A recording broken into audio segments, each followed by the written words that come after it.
আমরা সবাই খুশি হয়ে যান।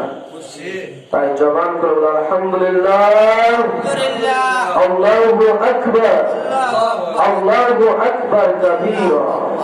লাখ কোটি দরুদ তার চেয়ে বেশি আঁখে মাওলা তাজদারে মদিনা, নূরের পুতলি কলিজার টুকরা, যিনি পায়ের তলা মুবারক থেকে চুলের আগা মুবারক পর্যন্ত আপদ মস্তক নূরুন আলা নূর। আপনি আমার আকা জান ও ঈমান দয়াল নবী মায়া নবীর জান্নাত মুবারকে মহান রব্বুল আলামিন মালিকি কুদ্দুস কবুলার মঞ্জুর করুন আল্লাহুম্মা আমিন।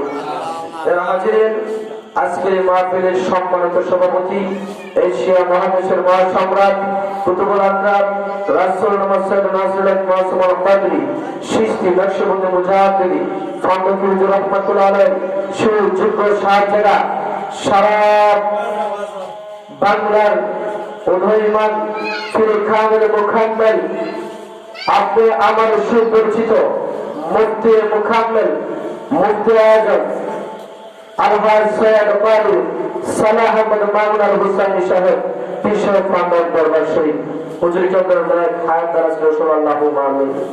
এছাড়া আজকের মাহফিলে রয়েছে যিনি আসার পরে বক্তব্য রাখবেন হুজুর চন্দ্র অত্যন্ত আদরের মানুষ, রবিন আলমদ্দিন হযরত মাওলানা হাফেজ আব্দুর রহমান সাহেব খাদেম পান্ডব দরবার শরীফ। এছাড়া উত্তর মাহফিলে আরো আসবেন, এরপর যিনি বক্তব্য রাখবেন সারা বাংলার সৃষ্টিকারী মুফাসসির কুরআন হযরতুল আল্লাহ হযরত মাওলানা আলী হুমায়ুন কবির সাহেব, শিক্ষক ফন্দক মদিনাতুল উলুম মাদ্রাসা। এছাড়া উক্ত মাহফিল আরো দেশ বর্ণের কেরাম তাশরীফ আনবেন সাল্লাল্লাহু আমিন। যারা হাজির, আল্লাহ রাসূল বলেছেন আসসালামু কাবলাল কালাম, তোমরা যখনই কোনো অনুষ্ঠান একজন আরেকজনের সাথে দেখা হবে তখনই তোমরা কালামের আগে সালাম প্রদান করবে। সুবহানাল্লাহ, কি করতে হবে? কালামের আগে সালাম প্রদান করতে হবে। তাই আমি সেই নবীজির সুন্নতুল মুবারক থেকে আমি গুনাহগার সালাম জ্ঞাপন করছি। আসসালামু আলাইকুম ওয়া রাহমাতুল্লাহি তাআলা ওয়া বারাকাতুহু। তারা হাজিরিন, এটা অত্যন্ত বরকতময় মাস, ঠিক কিনা বলেন? যে মাসটাকে বলেছে লাইলাতুল মুবারাকা, বরকতময় মাস। কে বলেছেন? স্বয়ং খুদে রাব্বানা। সুবহানাল্লাহ। এই মাসে আগামী রবিবার দিবাগত রাত্রে হাদিসে পাকে লেখা থাকে আল্লাহ পাক প্রথম আসমানে চলে আসবেন। সুবহানাল্লাহ। কোথায় আসবেন? আর দুনিয়া ফিস সামা, যে আসমানটা দুনিয়ার সাথে লাগিয়ে আছে সেই আসমানের মধ্যে আল্লাহ পাক মধ্যরাত্রিতে অন্যান্য সময় আসে, হাদিসে আসে তাহাজ্জুদের সময় আসে, কিন্তু ওই দিনে অর্থাৎ নিসফু শাবানের দিবাগত 15 তারিখ রাত্রে আল্লাহ পাক মাগরিবের পরে প্রথম আসমানে এসে পড়বেন। এটাকে আমি বানানোর কথা, হাদিসের কথা। আল্লাহ পাক এসে বলে, বান্দা তোমরা কার কি প্রয়োজন আছে, কার কি চাওয়া আছে, কার কি অভাব আছে, তোমরা চাও আমি অভাব মোচন করে দেব। কার কি প্রয়োজন আছে তোমরা চাও আমি প্রয়োজন মিটাইয়া দেব। কার কি দরকার তোমরা চাও আমি আল্লাহ দিয়ে দেব। ওই আল্লাহ প্রত্যেকটা অভাবী মানুষের নাম ধরে ডাকবে, তোমরা চাও, চাইতে দিয়ে আমি আল্লাহ দিতে দেব। আল্লাহ দিতে পারে কি পারে? আল্লাহ সর্বময় ক্ষমতার অধিকারী। আউযু বিল্লাহি মিনাশ শাইতানির রাজীম।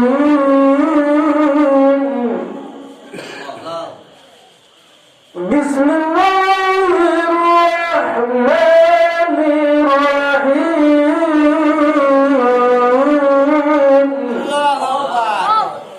ওয়া হুয়া কুল্লু শাইইন কাদির।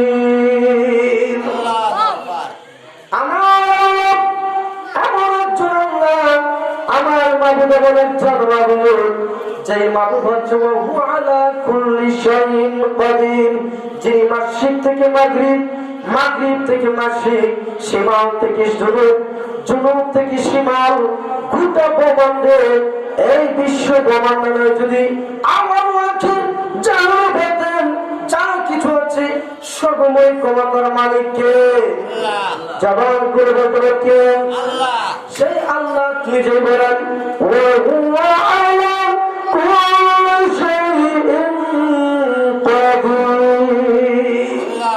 তিনি এমন একজন আল্লাহ যিনি সর্বময় ক্ষমতার অধিকারী সুবহানাল্লাহ। যে আল্লাহ রাতকে দিন বানায়, দিনকে রাত বানায়, ঠিক কিনা? এই জন্য আমরা সেই আল্লাহর গুণগান করার দরকার আছে না? আল্লাহ কেন আমাদেরকে সৃষ্টি করছেন, কি উদ্দেশ্য তা জানা দরকার আছে না? আল্লাহ পাক বলেন আউযু বিল্লাহি মিনাশ শাইতানির রাজীম বিসমিল্লাহির রাহমানির রাহিম ওয়া মা খালাকুতুল জিন্না ওয়াল ইনসা ইল্লা লিয়াবুদুন।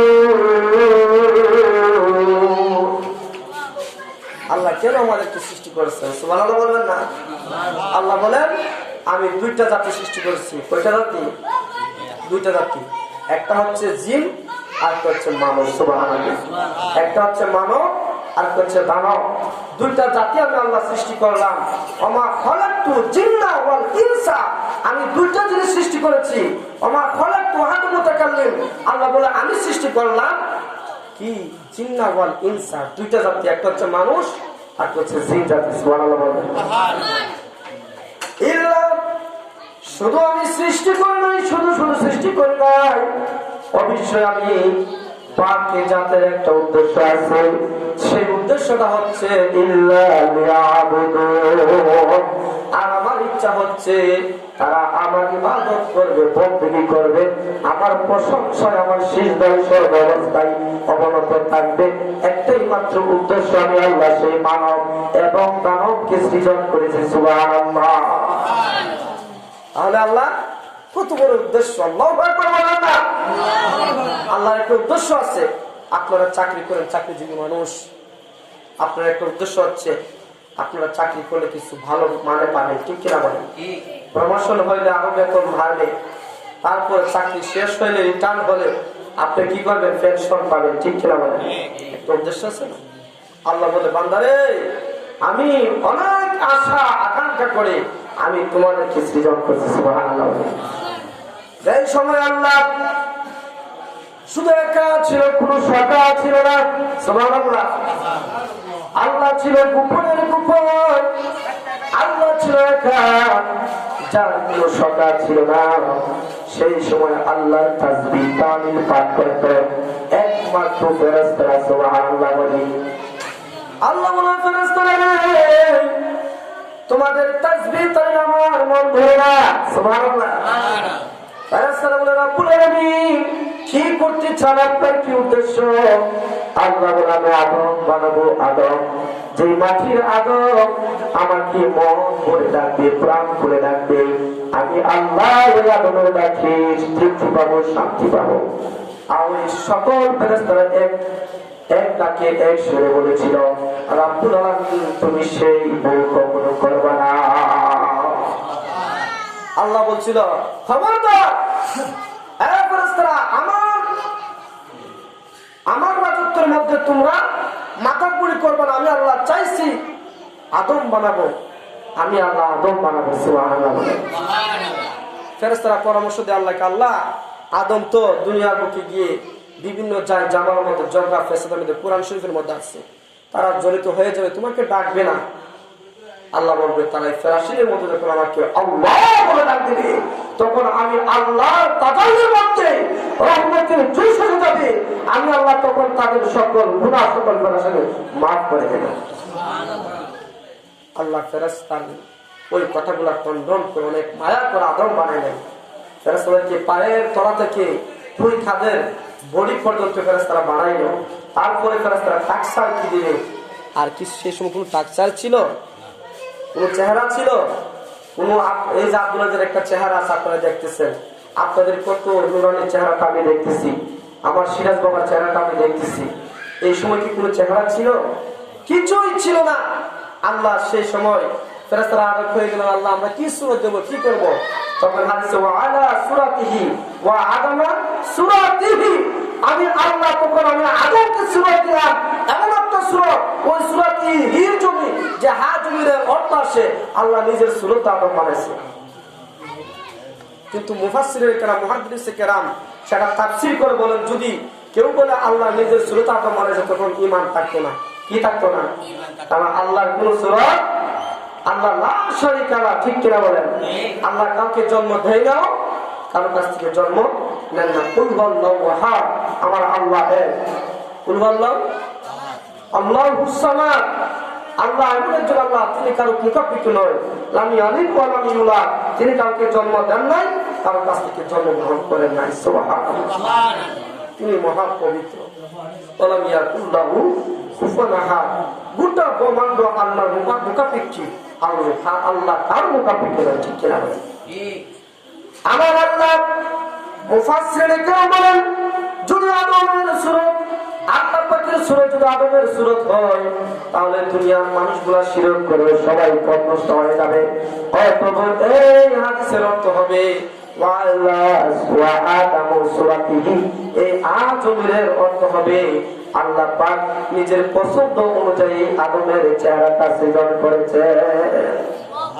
সুবহানাল্লাহ, সুবহানাল্লাহ। আল্লাহ পাক কি করেছেন?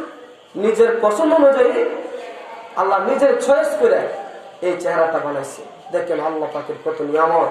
এখানে কতগুলা মানুষ বসে আছে, আমরা একজন মানুষের তার একজন মানুষের কোনো মিল নেই। আল্লাহ আকবার বলেন না? এখন হচ্ছে আমার আল্লাহর ক্রেডিট, এখন হচ্ছে আমার আল্লাহর মহত্ব, এখন হচ্ছে আমার আল্লাহর গুরুত্ব। লক্ষ কোটি বিলিয়ন কিলোর মানুষ আছে, কিন্তু একজন মানুষের সাথে আরেকজন মানুষের চেহারাটা আল্লাহু আকবার। আল্লাহ বলেন তিনি ওয়াসাইতুনি ওয়া তুরি সিনিনা ওয়া হাযাল বালাদুল আমিন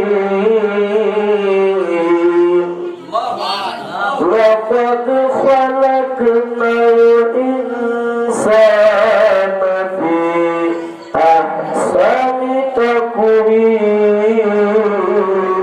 আল্লাহু আকবার। আমার আল্লাহ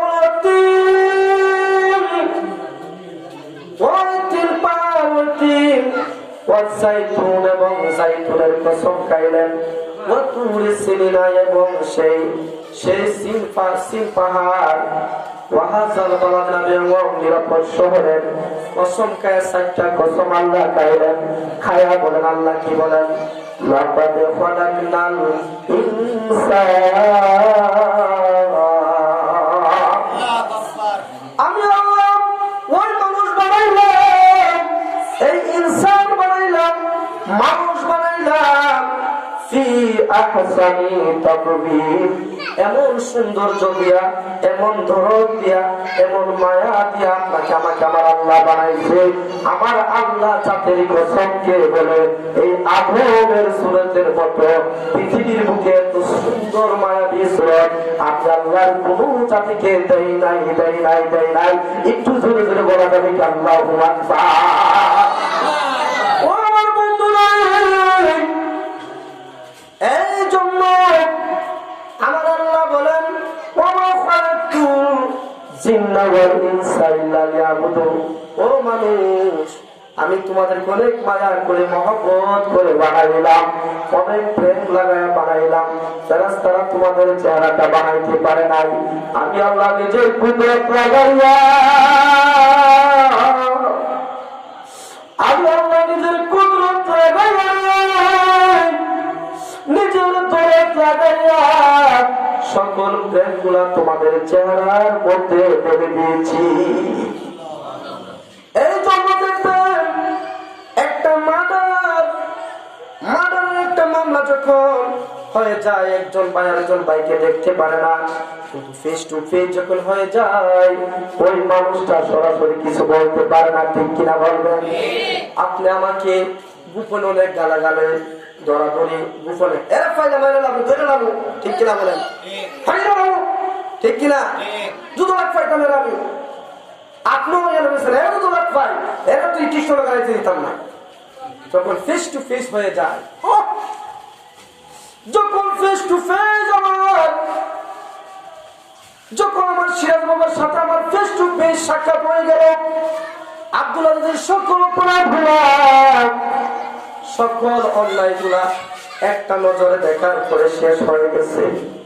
কেন রে বাবা এমন কেন? আল্লাহ বলেন ওই চেহারাটার মতো আমি এমন একটা জাদু লাগাই দিলাম, এমন একটা প্রেম লাগাই দিলাম, এমন একটা মহব্বত লাগাই দিলাম। ওই চেহারার মধ্যে যদি একজন মুমিন একজন মুমিনের চেহারার দিকে মহব্বতে তাকায়, তার গুনাহের কাফারা হয়ে যায়।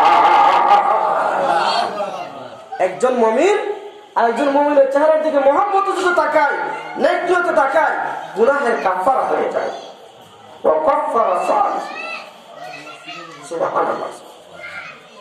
আর আল্লাহ পাক বড় মহব্বত করে মানুষের চেহারাটা বানিয়েছেন। কেন? একটা মাত্র উদ্দেশ্য। আল্লাহ নিজে বলেছেন, ওমা খালাকতুল জিন্না ওয়াল ইনসা ইল্লা লিয়াবুদুন। আমরা আল্লাহর ইবাদত করতাম। কি করতাম? জোরে বলেন না, কি করতেন? জোরে বলেন, আরো জোরে। ইবাদত, ইবাদত করার কথা বলা হয়েছে। আল্লাহ বলেছে এত মায়া করে বানাইলাম। হাদিস আছে একজন মানুষের গানা একজন মানুষের তাৎপুর দোয়া নিশ্চয় কবিরা গুনাহ হয়। কেন হয়? কারণ ওই চেহারাটা কারোর ক্রেডিট নয়, আমার আল্লাহ ক্রেডিট। সুবহানাল্লাহ। আমার আল্লাহ কুদরতি এই চেহারাটা বানাইছে। সুবহানাল্লাহ বলবেন না? এত মায়া করে আপনাকে আমাকে বানাইছে, একটা মাত্র উদ্দেশ্য আল্লাহ বান্দা তার ইবাদত করবো। বান্দা কি করবো? সেই মালিকের গোলামি করবো, ইবাদত করবো। আল্লাহ মহব্বত করে আপনাকে আমার বানাইছে। আমরা ইবাদত করতে রাজি কি রাজি না? কে কি ইবাদত করতে রাজি? হাত তুলে দেখেন তো। নারায়ে তাকবীর, নারায়ে রিসালাত, নারায়ে রিসালাত। ঐতিহ্যবাহী ফান্দার দরবার শরীফ, কৃষ্ণপুরের সভা। যারা হাজিরিন, আমরা ইবাদত করবো। কি করবো? আমরা আমাদের কাছ থেকে আল্লাহ কিছু চাই না, চাই ইবাদত। এবার আসুন, ইবাদত কাকে বলে? ইবাদত হচ্ছে বান্দা আর মনিবের জন্য সকল কিছু দিয়ে সেই মনিবকে খুশি করার নাম হচ্ছে ইবাদত। সুবহানাল্লাহ।